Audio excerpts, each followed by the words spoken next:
Night falls upon Inverness, cloaking Macbeth's castle in an eerie silence. The air is thick with anticipation, a palpable tension gripping every shadow.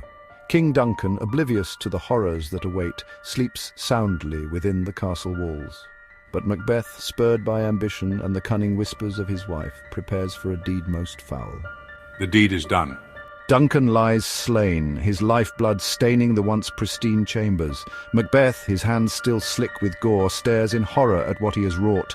The weight of his crime crashes down upon him, a suffocating wave of guilt and terror. The die is cast and there is no turning back. The castle, once a sanctuary, now echoes with the spectre of murder. I see daggers in the air, voices that whisper of damnation. Macbeth, his mind teetering on the precipice of madness, grapples with the enormity of his actions. His world, once ordered and clear, is now a nightmarish landscape of fear and paranoia. Macbeth's conscience, once a flickering candle, is now a raging inferno. He is tormented by visions of Duncan's ghost, a constant reminder of his betrayal. Sleep offers no escape, only a deeper descent into madness. Every creak of the floorboard, every rustle of leaves outside the castle walls sends shivers down his spine. Sleep no more. He cries out, his voice ragged with despair.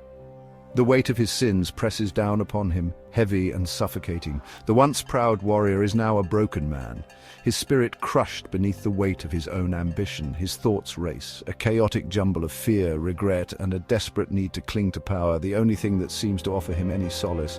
Each passing moment deepens Macbeth's paranoia. He sees enemies everywhere, in every shadow, in every whispered word. His grip on reality weakens, his mind a battlefield where guilt and ambition wage a relentless war.